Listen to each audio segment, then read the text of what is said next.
तीन दामाद की सास पार्ट 1। कावेरी जी के पति का देहांत हुए काफ़ी वक्त हो गया था। कावेरी जी की 3 बेटियां थीं, ईशा, मोहिनी और सुहाना। तीनों ही काफ़ी होशियार और नौकरी करने वाली थी। लेकिन उन तीनों से कावेरी जी इतना प्यार करती थी कि उनकी शादी की उम्र होने पर भी उन्हें पराये घर भेजने का उनका मन ही नहीं हुआ। अरे तुम तीनों मेरे कलेजे का टुकड़ा हो।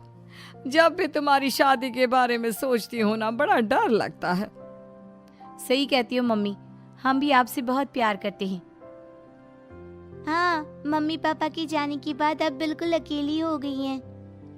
और मम्मी, अगर हम तीनों शादी करके चले गए तो आपका ख्याल कौन रखेगा? लेकिन अपनी खुशी की वजह से मैं तुम तीनों को बिना शादी के भी तो नहीं देख सकती ना बेटा। समाज के हिसाब से देखे तो यह भी गलत होगा और मैं ऐसा कुछ नहीं चाहती। लेकिन तुम तीनों से दूर होने के बारे में सोचती हूँ तो अजीब सा लगता है।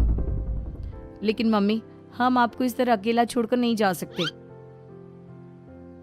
एक काम करते हैं मम्मी, शादी के बाद ना आप मेरे साथ मेरे ससुराल में चलना और मेरे साथ ही रहना। अच्छा, और तेरी सास मुझे रहने देगी तेरे ससुराल में? अरे बेटा, वहाँ ऐसा नहीं होता। बेटी की माँ कभी अपनी बेटी के ससुराल जाकर नहीं रह सकती। एक काम करते हैं माँ, आप ईशा और सुहानी की शादी कर दीजिए और मैं हमेशा आपका बेटा बनकर आपके साथ ही रहूंगी। मुझे नहीं करनी शादी। अरे मेरी बेटियां मुझसे कितना प्यार करती है, मेरी वजह से अपनी पूरी जिंदगी दांव पर लगाने को तैयार है। लेकिन मैंने ना इससे भी एक अच्छा उपाय सोचा है। क्या मम्मी? अगर आपके पास कोई सोल्यूशन है तो फिर क्यों परेशान हो आप? बताइए, क्या करना चाहती हैं आप? मैंने सोचा है कि अखबार में इश्तिहार देकर तुम तीनों के लिए 3 घर जमाई दामाद ढूंढ लूंगी। वैसे भी नौकरी तो तुम तीनों अच्छे से कर लेती हो, कमा भी अच्छा खासा लेती हो। कोई भी लड़का तैयार हो जाएगा तुमसे शादी करने के लिए। अरे मम्मी, ये हुई ना बात। इससे हमें आपसे दूर भी नहीं जाना पड़ेगा और आपको अकेला भी नहीं रहना पड़ेगा। हाँ मम्मी, ये बहुत अच्छा तरीका है। मैं तो कहती हूँ आज ही अखबार में ऐड निकलवा देते हैं। बिल्कुल, आज ऑफिस जाते वक्त मैं ये काम कर दूंगी। और कुछ ही दिनों के बाद कावेरी जी को 3 घर जमाई दामाद विवेक, सुमित और अविनाश मिल जाते हैं और वो उन तीनों लड़कों से अपनी तीनों बेटियों की शादी करवा देती है। शादी के कुछ दिन के बाद, अरे अब शादी हो गई, छुट्टियां खत्म, तुम तीनों जाकर नौकरी करो, कुछ काम करो। अरे मम्मी जी, कमाल करती हैं आप। अब घर जमाए इसलिए थोड़ी ना बनाए कि हम बाहर जाकर नौकरी करें। मम्मी जी, मेरा तो घर जमाई बनने का मकसद ही यही था कि कमाने वाली बीवी मिल जाए।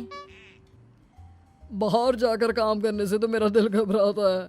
घर का कोई काम है तो बता दीजिए मुझे। अगर ऐसी बात है तो शाम का खाना बनाओ।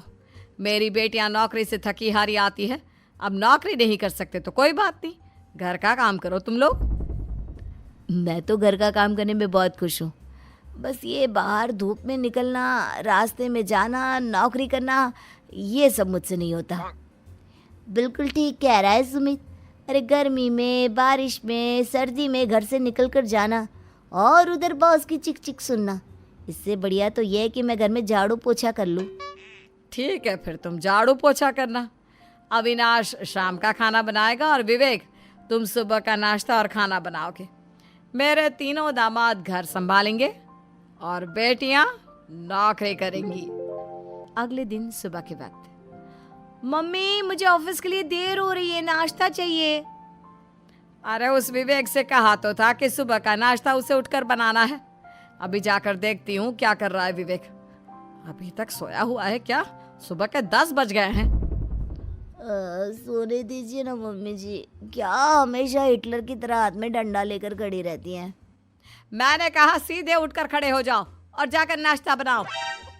लेकिन मम्मी जी, बिस्तर में से निकलते ही कोई नाश्ता कैसे बनाएगा? 2 मिनट, वॉशरूम जाकर आता हूँ। बिल्कुल नहीं, सीधे रसोई में पहुंचो, मेरी बेटी को ऑफिस जाने में देर हो रही है। कुछ देर के बाद, हे भगवान, दोपहर के 12 बजे हैं लेकिन घर इतना गंदा पड़ा है। सुमित से कहा था मैंने समय पर झाड़ू पोछा कर देना। सुमित, कहाँ हो तुम? क्या हुआ मम्मी जी? सुबह की चाय तो पीने दीजिए। आप भी याद करती हैं, चिल्लाती ही रहती है। ये सुबह की चाय है या दोपहर की चाय? अगर तुम 12 बजे उठकर सुबह की चाय पियोगे तो क्या शाम का खाना रात के 3 बजे खाओगे? मम्मी जी चिल्लाइए मत। बताइए बात क्या है? अरे 12 बज चुके हैं, अभी तक झाड़ू पोछा नहीं हुआ। घर में देखो कितनी गंदगी है। अच्छा, तो आप इसलिए परेशान हैं। वो क्या है ना मम्मी जी, आज मेरे हाथ में दर्द हो रहा है। रात को उल्टी करवट से सो गया था, हाथ हिलाया भी नहीं जा रहा। कौन से हाथ में दर्द है दामाद जी? इस सीधे हाथ में मम्मी जी, हाथ हिल भी नहीं रहा है। विवेक, सुन लिया तुमने? सुमित के हाथ में इतना दर्द है कि बेचारे का हाथ भी नहीं हिल रहा। आज तो ये खाना भी नहीं खा पाएगा, तो एक जन का खाना कम ही बनाना। ठीक है मम्मी जी। अरे नहीं मम्मी जी, मेरे कहने का मतलब वो नहीं था। मेरा मतलब है खाना तो खाऊंगा ना। अरे लेकिन कैसे? हाथ तो हिल भी नहीं रहा है। अरे मम्मी जी, आपको ना किसी जेल में जेलर होना चाहिए था। बेकार में हमारी सास बनकर जिंदगी खराब कर रही हैं। अरे लगाता हूँ पोछा। एक बेचारा घर जमाई और कर भी क्या सकता है। शाम को जब ईशा, सुहाना और मोहिनी ऑफिस से लौट कर आती हैं। मम्मी, शाम के खाने में क्या बना है? अब ये तो तेरे पति को ही मालूम होगा ना बेटा, उसने ही खाने की जिम्मेदारी ली थी। लगता है मम्मी आपने ये घर जमाए वाला तरीका अपनाकर मुसीबत मोल ले ली है। आपके तीनों घर जमाए कितने आलसी हैं। मेरे वाले को देखो, दोपहर के 12 बजे सुबह की चाय पीता है और काम क्या करना चाहता था? घर का झाड़ू पोछा। मम्मी बता रही थी कि आज उसने घर का झाड़ू पोछा शाम के 5 बजे किया था। अब क्या बताऊं बेटा, सुबह से हाथ दर्द का बहाना करके बैठ गया था। कहता है हाथ में बहुत दर्द हो रहा है, हिला भी नहीं जा रहा। सब बहाने मम्मी।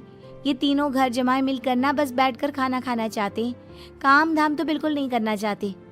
अरे लेकिन ऐसे काम नहीं चलेगा ना, मुझे इन तीनों को सबक सिखाना ही पड़ेगा। अरे तो मम्मी, आप हिटलर से कम है क्या? आपने जब हम तीनों को सबक सिखा सिखा कर इतना लायक बना दिया, तो इन तीनों नालायक दामाद को भी आप कुछ न कुछ तो बना ही देंगी। हाँ मम्मी, बस अपने अंदर के हिटलर को बाहर लाइए और अपनी तीनों दामादों को अच्छी तरह से सबक सिखाइए। रही बात आपकी बेटियों की, तो हम तीनों तो हमेशा से आपके साथ हैं। अरे लेकिन बेटा, इस काम के लिए तुम तीनों को मेहनत करनी पड़ेगी। कैसी मेहनत मम्मी? ऑफिस में तो वैसे ही बहुत मेहनत करते हैं हम तीनों। अरे प्रेग्नेंट हो जाओ, प्रेगनेंसी का बहाना बनाकर कह दो कि तुम तीनों ने नौकरी छोड़ दी है 2 साल के लिए, और जब घर में खाने के पैसे नहीं होंगे तो अपने आप काम पर जाएंगे ये तीनों। वाह मम्मी, क्या आइडिया दिया है। मैं तो कल ही जाकर कहने वाली हूँ कि मैं प्रेग्नेंट हो गई हूँ। फिर देखना कैसे मेरा पति अविनाश भाग भाग कर काम पर लग जाएगा। और फिर 2 दिन के बाद, सुमित, मैं ना प्रेग्नेंट हूँ और इसलिए अगले 2 साल के लिए मैंने अपनी जॉब छोड़ने का फैसला ले लिया है। विवेक, पापा बनने वाले हो तुम। अब से ना तुम्हें ऑफिस जाना होगा, क्योंकि मैं तो 2 साल के लिए छुट्टी पर चली गई हूँ। अविनाश, अब तुम्हें जिम्मेदारी संभाल लेनी चाहिए, वरना ये घर कैसे चलेगा। हम दोनों मम्मी पापा बनने वाले हैं। लेकिन कावेरी के तीनों आलसी दामादों पर अपनी बीवियों की बात का कोई असर नहीं हुआ। धीरे धीरे कावेरी जी को चिंता होने लगी, क्योंकि उनके प्लान के हिसाब से तीनों बेटियों ने ऑफिस जाना बंद कर दिया था। आखिर क्या तरीका अपनाएंगी कावेरी अपने आलसी दामादों को काम करना सिखाने के लिए? जानने के लिए सुनिए इस कहानी का पार्ट 2।